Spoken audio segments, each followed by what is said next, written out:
반갑습니다, 여러분. 어떻게 경직된 것 같아요? 어떻게 째려본 것 같아요, 저를 이렇게.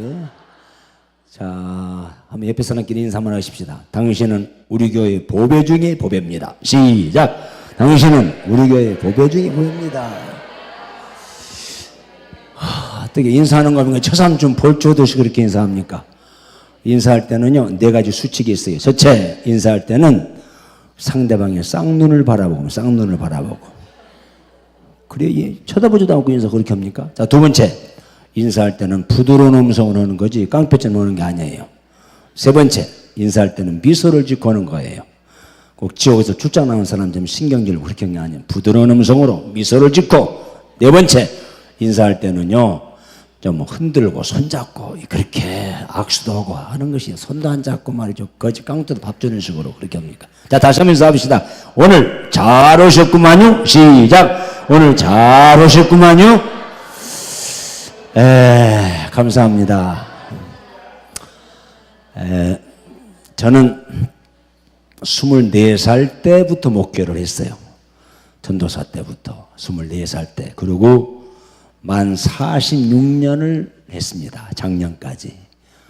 그리고 작년 11월에 제가 은퇴를 하고, 한국교회가 지금 후임자와 전임자와 사이가 갈등하고 서로 뜻이 안 맞아서 교회가 막 쪼개지고 갈라지고 그런 걸 보니까 나는 은퇴하면은 전주에 떠나야지 하고 결심을 하고 작년 11월 은퇴하고 12월에 인정사정 없이 그냥 싹 서울로 떠나버렸어요. 이유는 후임자가 소신껏 원로 목사 눈치 보지 말고 소신껏 해라. 그런 마음으로 제가 다 비우고 제가 서울로 갔습니다. 그런데 후임자가 열심히 지금 일하고 있는데, 제가 32살 때 제가 전주성결교회에서 3년간 부목으로 있다가 32살 때 우리 정읍성결교회 부임을 했어요. 담임 목사로. 우리 여기 이봉열 부총장님도 생생한, 우리 조찬영 장님 네 분도 생생한 간증 인물이에요. 그 당시에 250명이 모였어요. 막 교회가 열심히 죽기 살기로 막 사역을 했더니 교회가 막 300, 350, 400. 제가 떠날 때는 450명 돈 되었어요. 그때 저는 선교하고 싶고, 그래서 교회를 더 부흥시키려고 중앙극장으로 사서 갑시다 했는데, 다른 분들은 다 오케이 했어요. 우리 이봉을 장로님 다 했는데 세 장로님들이 달갑지 않더라고요. 그래서 세상 말로 이 비웃장이 틀렸어요. 그래서 36살에 딱 사표내버리고 전주로 가버린 거예요. 왜? 선교하는 교회 만들려고. 그때 우리 이봉열 장로님은 종탑을 붙들고 막 계속 울어댔습니다. 우리 조찬 장로님 네 분도 그렇게 저희를 잘 보좌해 주셨고, 하여간 훌륭한 분들이에요. 저분들 이렇게 만나게 되니까 꼭 예수님 만난 것처럼 반가워요. 그래서 제가 지금 이제는 선교하는 교회, 선교하는 미친 사람이에요. 그래서 호남 최초로 선교사를 발송하게 되었고, 우리 성결교단에서 선교하는 대표적인 교회가 되었습니다. 그래서 나는 정읍에 올 때마다, 제가 여기서 4년 동안 내가 훈련받은 지역이 정읍이에요. 그래서 지금은 이제 은퇴가 되어서 이렇게 전국을 이렇게 다니고 있습니다. 목사로서의 최고의 복이 뭔 줄 아세요? 목사가 되면 최고의 복이 있어요. 뭔 줄 아세요? 아니, 말 같지 않아요. 알아요? 몰라요? 지금 모른다고 해야지. 가만히 여기 어떻게 그냥 사람 꿰뚫어보고 있는 것 같아요. 이렇게. 목사가 되면 목사로의 최고의 복이 있습니다. 그것이 뭔 줄 아세요? 설교를 짧게 하는 거예요. 설교를 짧게 하는 것이 최고의 복이에요. 왜 그러냐면, 따라서 합시다. 설교를 짧게 하는 자는 복이 있는 자니 다시 청함을 받으리라. 그래서 설교를 짧게 해야 다시 처감을 받는 거예요. 저도 46년간 목회할 때 설교 길게 한 사람은 다시는 안 청합니다. 예, 설교 짧게 하는 목사님을 청해요. 근데 우리 목사님 보니까 다시 안 청할 테니까 그리 아십시오. 그런 것 같아서 다시 안 청할 줄 알고 설교를 길게 뺄 겁니다. 지금 시간이 2시 33분인데 7시 안에는 맞춰보도록 해보겠습니다.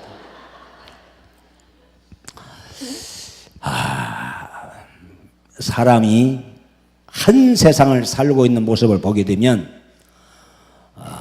입장이 있고 퇴장이 있습니다. 마치 운동선수가 입장이 있고 퇴장이 있듯이 입장은 화려하게 거창하게 입장했는데 퇴장이 비참하게 맞춰버린 사람 많아요. 출발은 좋은데 끝이 안 좋아요. 그래서 저는 입장도 좋아야 되지만 목사님이나 장로님이나 우리 성도는 인생의 입장도 중요해야 하지만은 퇴장도 중요한 거예요. 입장도 아름답게 입장해야 되지만은 인생의 퇴장도 아름답게 퇴장해야 그게 성공자의 인생인 거예요. 자, 그러면 인생을 아름답게 입장을 해서 퇴장을 아름답게 하려면 따라서 합시다. 하나님이 도우셔야 됩니다. 저는 24살 때부터 목회를 해서 46년 목회를 하고 딱 한마디 결론적인 이야기는 하나님이 도우셨습니다. 이게 제 목회 결산이에요. 인간적인 방법으로 해보려고 그러고 수단 방법을 가지고 해보려고 했지만은 역시 하나님이 도우셔야 된다 이거예요. 믿으시면 아멘 하십시다. 하나님이 도우셔야 돼요. 사람이 재주 부리고 머리 쓰고 뭐 수단 방법 되는 게 아니에요. 하나님이 도와주셔야 되는 거예요. 왜? 인생의 생사화복을 하나님이 주장하시는 거지 과학이 세상이 만들잖아요.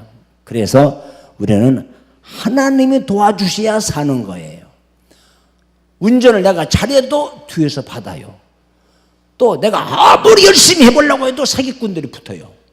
그러니까 하나님이 특별히 신앙생활은요 하나님이 도와주셔야 돼요. 오늘 여러분 우리 명성교회 성도들 지금부터 하나님의 도우시는 축복 속에 살아가시기를 바랍니다.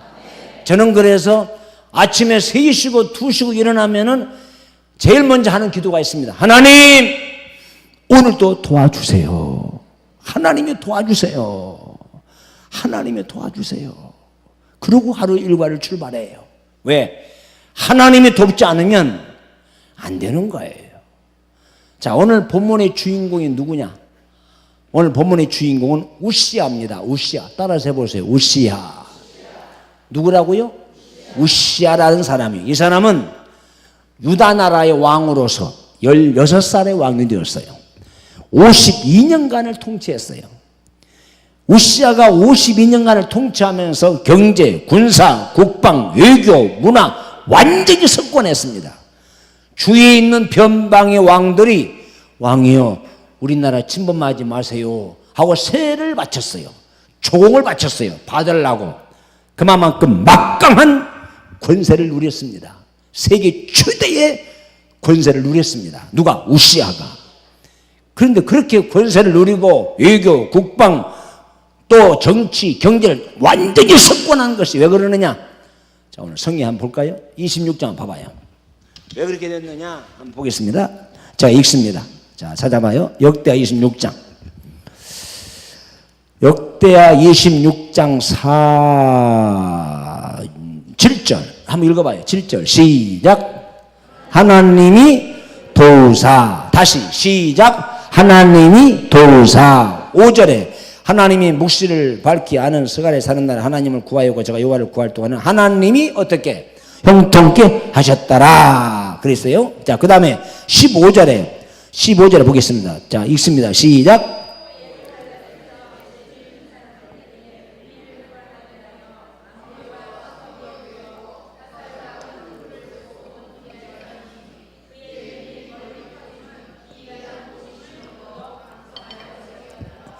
기이한 도우심으로도 강성해짐이더라. 따라서 봅시다. 하나님이 도우사.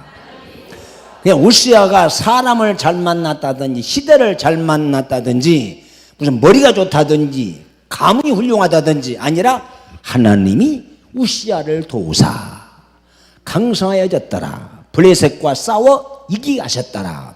하나님이 도우사 형통케 하셨더라. 중요한 건 뭐예요? 하나님이 도우사. 따라서 합시다. 하나님이 도우시면 형통합니다. 강성합니다. 성공할 수 있습니다.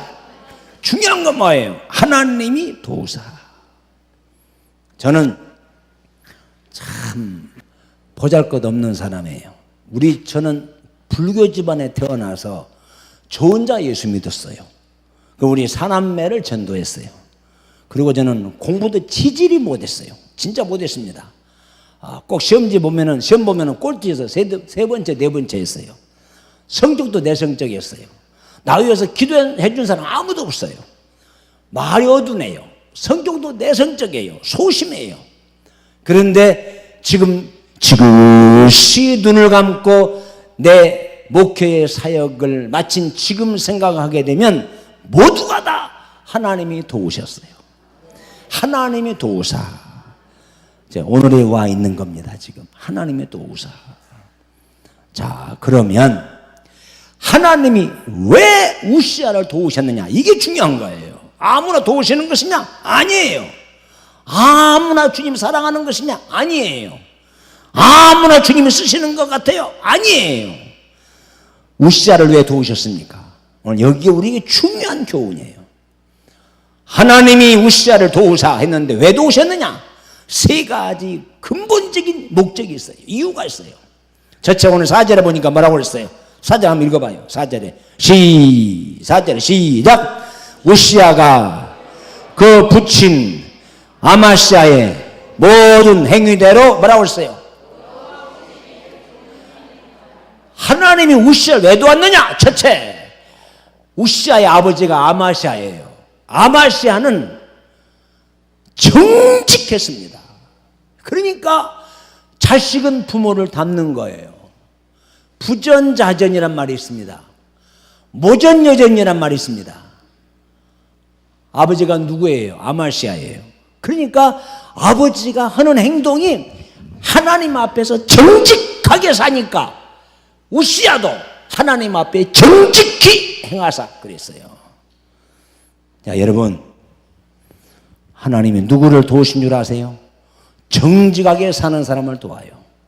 말 잘하고 똑똑하고 지혜 있고 머리 좋고 아니에요. 하나님은 누굴 도우신다고요? 정직하게 사는 사람. 정직하게 사는 사람은 버림받지 않습니다. 전도서 7장에 이런 말이 있습니다. 하나님이 정직하사 사람들을 정직하게 창조했는데 사람들은 꾀를 낸다 그랬어요. 하나님이 사람 지은 걸 한탄한다 그랬어요. 오늘 여러분, 우리가 사는 날까지 가장 중요한 삶의 신조가 있다면 뭔 줄 아세요? 정직입니다. 정직하게 살아야 돼요. 정직하지 않고 눈가림하고 속이고 그런 사람은 입장은 화려한데 끝이 비참해요. 인생의 마지막이 처참해요. 왜? 하나님이 관심이 끝납니다. 성서에 보십시오. 정직하지 않는 사람은 도중에 다 하차했어요. 다 버림받았어요. 그래서 하나님은 다윗을 제일 사랑했어요. 다윗이 뭐라고 했습니까? 열왕기상 15장 5절에 다윗이 이렇게 말합니다. 나는 태어나면서부터 지금까지 하나님 앞에 정직히 행했다.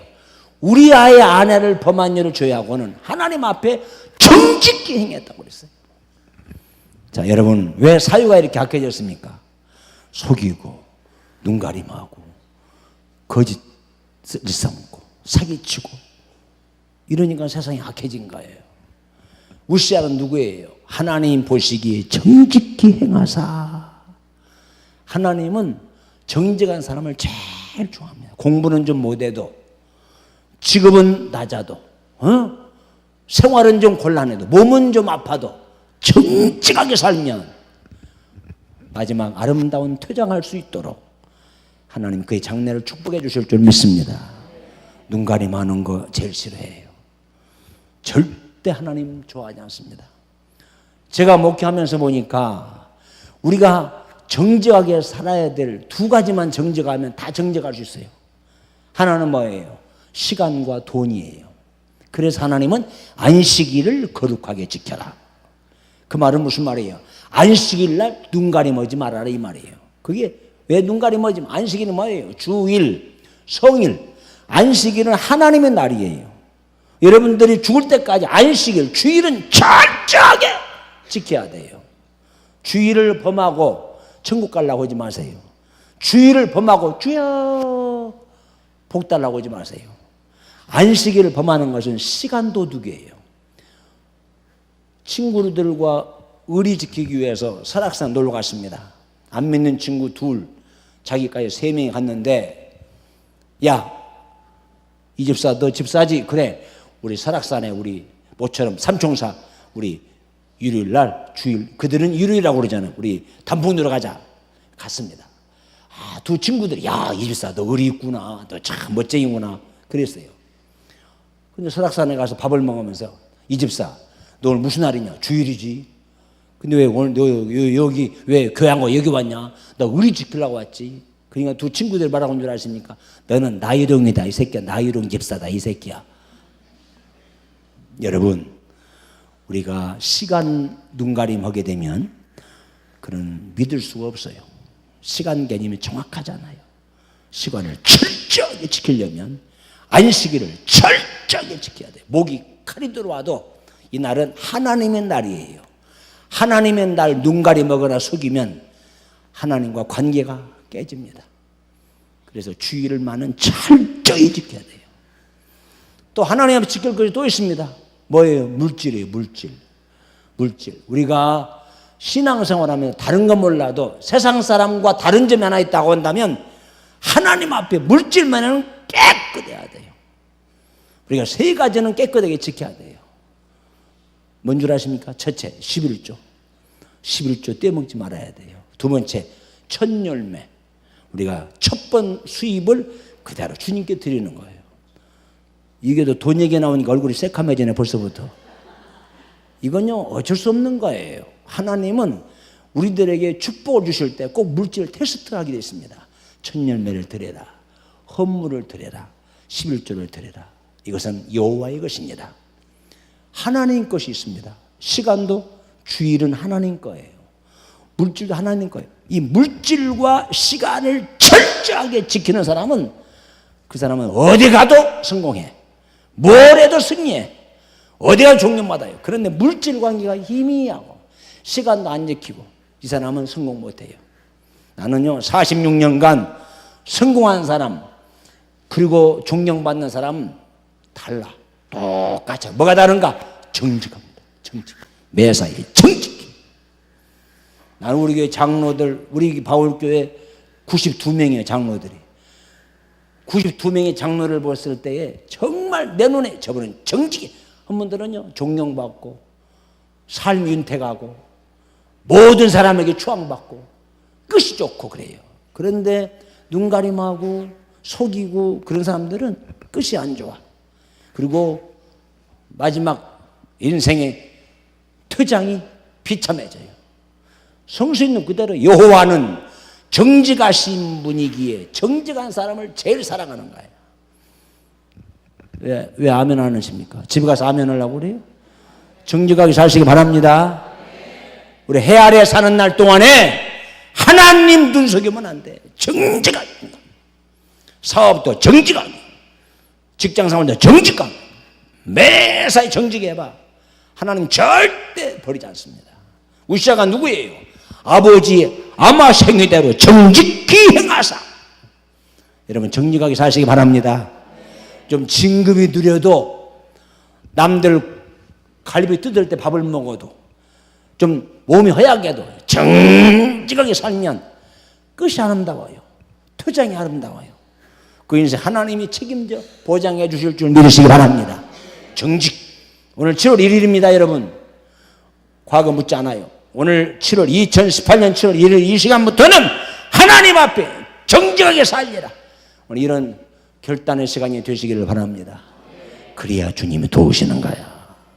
아무나 도운 게 아니에요. 아무나 함께 하시는 게 아닙니다. 아무나 성공하는 게 아니야. 정직히 행하사. 두 번째, 우시자가 누굽니까? 스가랴에 사는 날에 그랬어요. 그 스가랴는 누굽니까? 스가랴의 소선지서를 쓸 만큼 훌륭한 선지자가 아니에요. 여기에 우시야 왕 시대의 스가랴는 한마디로 말하면 이름도 없고 유명하지도 않고 평범하고 보통 지도자예요. 그러지만 자기는 그 시대의 최고의 영권을 누리고 권세를 누린 그런 막강한 실세 정치가지만은 이름도 없고 빛도 없는 영적 지도자 스가랴에 사는 날에, 그 말은 스가랴의 선지자 말대로 기도하세요. 예. 순종하세요. 예. 무릎 꿇으세요. 예. 이게 우시야입니다. 스가랴에 사는 날에, 그 말은 스가랴의 가르침을 받았다 이 말이에요. 한마디로 말하면 우시야는 겸손했습니다. 겸손했어요. 하나님이 제일 좋아하는 사람이 누구예요? 겸손한 사람. 교만한 사람은 내가 대적하지만, 대적이 뭡니까? 주님이 싸워서 죽인다 이거예요. 교만한 사람은 주님이 싸워 죽여버린다 이거예요. 그런데 겸손한 자에게는 은혜를 주시느니라. 겸손한 자에게 보물과 명예가 따르느니라. 하나님은요, 겸손한 사람을 제일 좋아해요. 저는 요즘 은퇴를 하고 보니까 성공한 사람들, 그리고 존경받는 사람들 한 세기에 그의 공통점을 발견했고, 그리고 그렇게 크게 성공한 분들, 그렇게 잘된 분들이 마지막 퇴장이 비참해 보낸 사람을 제가 하나하나 연구했습니다. 그랬더니 한때 잘 나가던 분들, 성공한 분들, 화려한 분들이 마지막 인생 퇴장이 비참하게 사라져본 분들이 왜 그러느냐? 내가 조사했습니다. 그랬더니 머리가 나빠서가 아니고 지식이 부족해서가 아니라 그들이 교만의 늪에 빠져버린 거예요. 그래 마지막 말로가 비참하게 끝났습니다. 예, 우시야도 그래요. 가룟유다도 그래요. 사울도 그래요. 다 그래요. 이 사람이 잘 될 때 더 겸손하고 더 여유가 있을 때, 성장할 때 겸손한 사람은 절대 버리질 않아요. 여러분들에게 부탁합니다. 주님 오신 날까지 겸손하게 살아가시길 바랍니다. 교만하니까 첫째, 하나님이 대적하지만 두 번째, 사람들이 싫어해.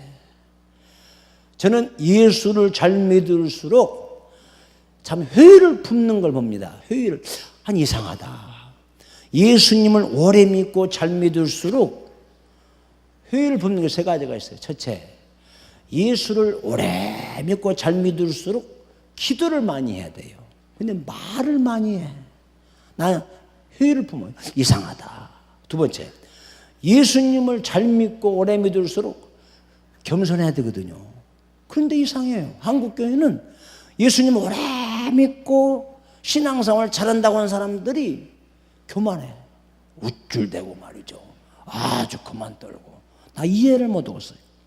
세 번째, 신앙생활을 잘하는 사람일수록 사람들이 좋아해야 돼. 장로님, 권사님, 집사님, 친구 삼고 싶어요. 같이 대화하고 싶어요. 그래야 되거든요. 근데 어떤 사람은 그렇지 않아. 보면 쳐다보기 싫고, 아이고 또 왔네. 아이고 저 사람 왜 왔대? 아이고 꼴통이네. 왜 그렇습니까? 이유가 왜 그래요? 교만해서 그래요. 교만하면 다 싫어하는 거예요. 옆에 사람끼리 인사합시다. 죽을 때까지 교만하지 맙시다. 시작. 인사하는 사람은 한국 사람이 아닌가 봐. 일본 사람인가 봐. 말 못 알아듣는가 봐. 교만하면 안 돼요. 나는요, 목회하면서 보니까 제일 무서운 죄가 뭐냐? 교만이에요. 우시아도 이렇게 겸손할 때는 하나님이 도우셨는데 16절에 보세요. 저가 강성하여짐에 교만하여 악을 행하고 문둥병이 된다라고 그랬어요.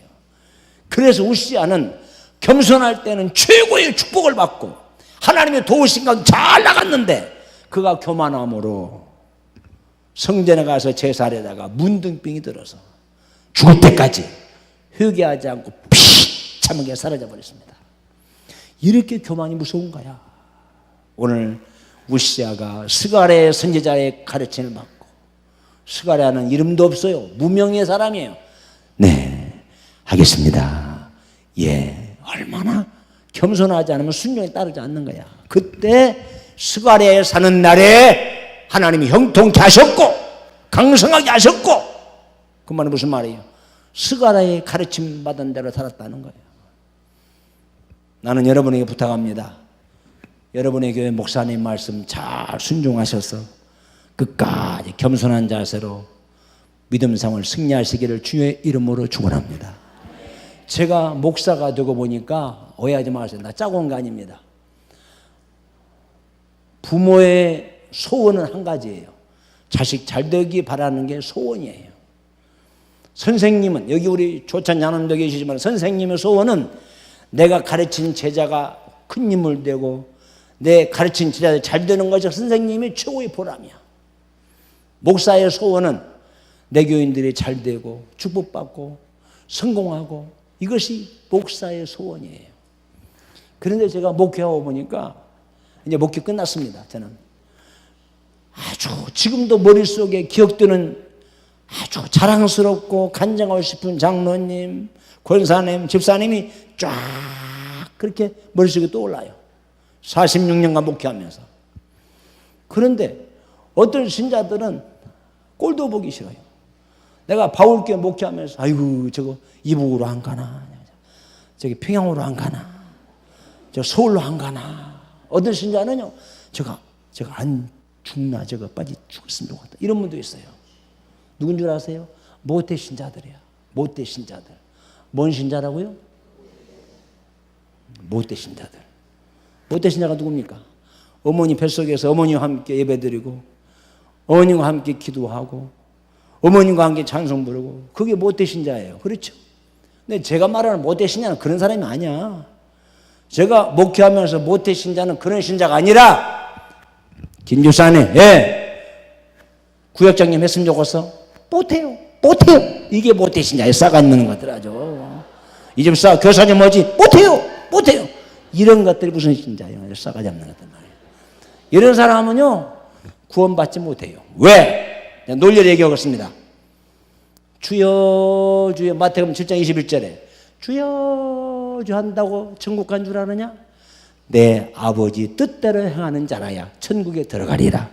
내 뜻은 이것이니 내 말을 듣고 행하는 자니라 그랬어요. 그런데 예수님은 나를, 지옥에 빠져있는 나를 천국에 끌어올리려고 오전 9시부터 오후 3시까지 갈기 찢어져 죽으셨는데 못해요. 아이고,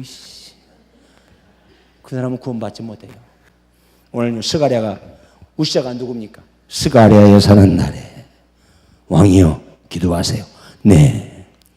왕이여 순종하세요. 네. 왕이여 무릎 꿇으세요. 예. 그게 우시아입니다. 그래서 스가랴에 사는 날 동안에는 우시아가 형통했다. 그 말은 스가랴 선지자의 가르침 받는 대로. 그래서 그 겸손한 모습을 보고 우시아를 강성케 하더라 그랬습니다. 여러분 순종하며 사시기를 바랍니다. 아무나 순종해? 아니야. 겸손한 사람만이 순종해. 겸손한 장로가 순종하고, 겸손한 권사가 순종하고, 겸손한 자식들이 순종하는 거지, 교만한 사람은 순종 않더라고요. 보니까 우시아가 겸손할 때에 스가랴 선지자의 가르침 받는 대로 했습니다. 그러니 하나님이 형통케 하사 하나님이 우시아를 도우사 강성하였더라 그랬어요. 그리고 세 번째 우시아가 누굽니까? 여호와를 구할 동안에, 여호와를 찾을 동안에. 그 말은 무슨 말이에요? 하나님, 우리 나라를 지켜주세요. 우리 가정을 지켜주세요, 하나님. 이게 우시아입니다.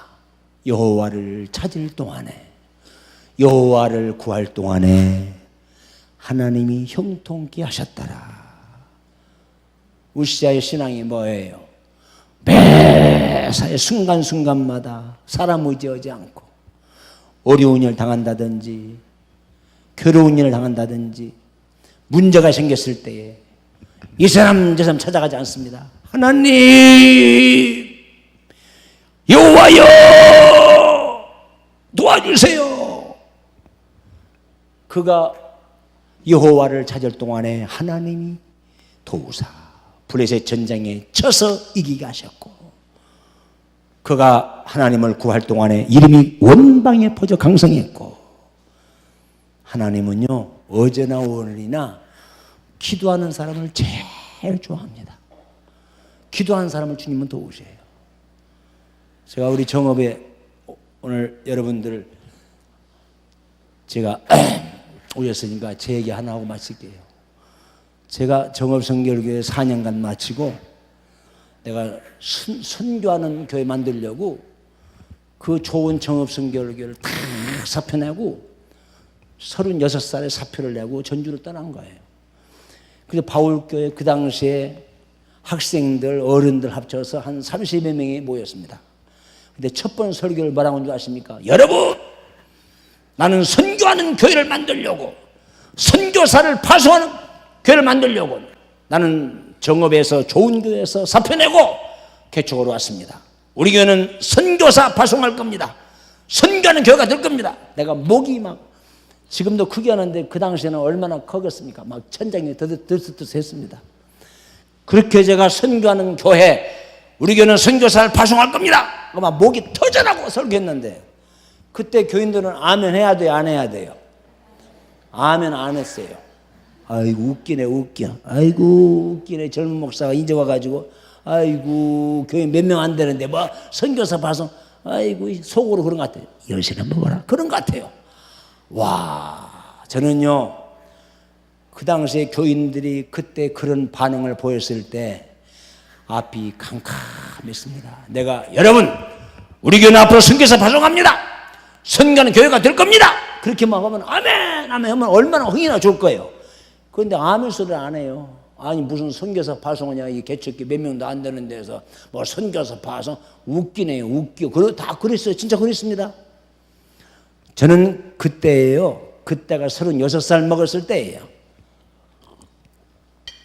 첫 번 부임해서 그리고 교인들이 막 비웃고 아멘도 않고, 그래서 그날 밤에 담요 한 장 가지고 강남에 올라갔습니다. 하나님, 내가 오늘 부임 설교를 선교하는 교회를 만든다고, 선교사 파송하는 교회를 만들려고 내가 이 교회에 부임했고 내가 개척교회로 왔는데 성도들이 비웃고 콧방귀 끼고 아멘도 않습니다. 하나님, 우리 교회 선교하는 교회 만들어주세요. 선교사 파송하는 교회 만들어주세요. 밤 9시부터 기도하면 새벽 3시가 되고 새벽 4시가 되고, 내가 우리 집에 잠 거의 안 잤습니다. 왜? 내가 말에 대한 책임을 지려고.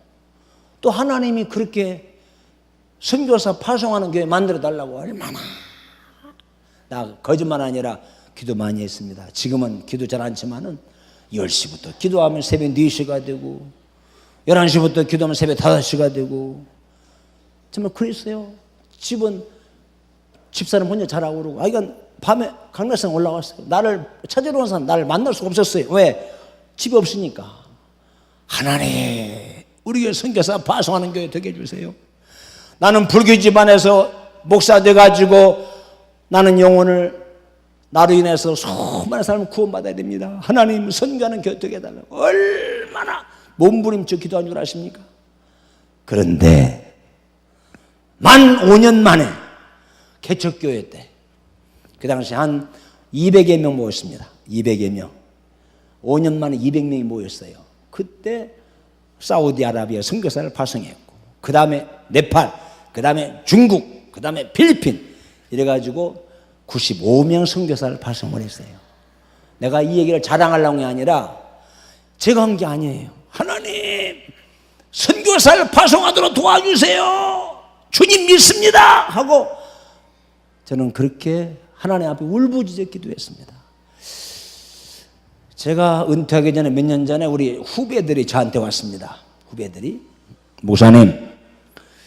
목사님이 개척한 이 바울교회가, 제가 개척은 안 했지만 개척하다시피 한 바울교회가 이 전주의 장로교회 본부가 전주거든요. 남장로교 전주 시작했습니다. 이렇게 30년 만에 짧은 역사에 이렇게 호남을 대표하는 교회가 되었습니까? 비결이 뭡니까? 제가 이렇게 얘기했습니다. 비결이 뭐였습니까? 하나님이 하셨습니다. 그래도 무슨 비결이 있지 않습니까? 저는 무릎으로 목회했습니다. 무릎으로 목회했습니다. 딱 그랬어요. 저는 진짜 내 가정에 나를 위해서 기도해 주는 분은 아무도 없어요. 왜냐? 불교의 전통적인 집안 태어나서 집사도 한 분 없어요. 아무도 없어요. 내가 그들 전도해서 목사가 되고 장로가 되고 했지. 그리고 저는 진짜 아무것도 실력도 없어요. 자랑할 것도 아무것도 없어요. 그래서 우리 바울교회가 신학생들이 제일 많아요. 왜? 나같이 공부도 못하고 성격도 내성적이고 자랑할 것도 없는 사람도 바울교회 목사가 되는데 남들 못하느냐? 그래가지고 우리 젊은 학생들이 신학교 많이 갔습니다. 목사가 많이 나왔어요. 제가 왜 이런 얘기합니까? 하나님은 외모를 보지 않습니다. 학벌을 보지 않습니다. 얼마나 잘생겼느냐, 얼마나 똑똑하냐, 말을 얼마나 잘하느냐, 이걸 보는 게 아니에요. 뭘 봐요? 얼마나 하나님의 무릎을 꿇으냐, 얼마나 그의 삶이 정직하냐, 얼마나 겸손하냐. 이것이 하나님의 마음을 움직이는 3대 비결입니다. 정직, 겸손, 기도. 그래서 여러분 남은 생애가 우시아를 도우사 강성하여졌더라, 형통하여졌더라, 블레셋과 전쟁에 쳐서 이기게 하셨더라. 하나님이 도우사. 왜 도왔냐고요? 우시아는 정직했어요. 우시아는 겸손했습니다. 우시아는 하나님을 구하며 살았습니다. 우리는 예수 믿는 사람은 두 가지 특권이 있어요. 구원받을 특권이 있어요. 또 하나 기도할 특권이 있습니다. 우리 예수 믿는다고 해서 장로, 목사, 권사 되었다고 해서 항상 그냥 쫙 좋은 길로만 있는 게 아니에요. 때로는 갈수박길이 있어요. 고난의 길이 있어요. 그리고 십자가의 길이 있습니다. 믿지 않은 사람은 절망하고 자포자기하고 자살해요. 그러나 우리는 절망하지 않습니다. 왜? 기도할 수 있는데 왜 방황하십니까? 기도할 수 있는데 왜 절망하십니까? 우리에게는 기도할 수 있는 특권이 있어요. 우시아가 누구예요? 여호와를 구할 동안에, 여호와를 찾을 동안에 하나님이 형통케 하셨더라. 오늘 여러분의 삶이 정말 기도하면서 평생을 정직하게 그리고 겸손하게 우시아같이 살아가게 되면은 하나님이 여러분을 도우실 줄 믿습니다. 여러분 자손을 도우실 줄 믿습니다. 반드시 성공하는 거예요. 그래서 하나님이 도우시는 삶 속에 인생을 살아가시기를 주의 이름으로 축원합니다.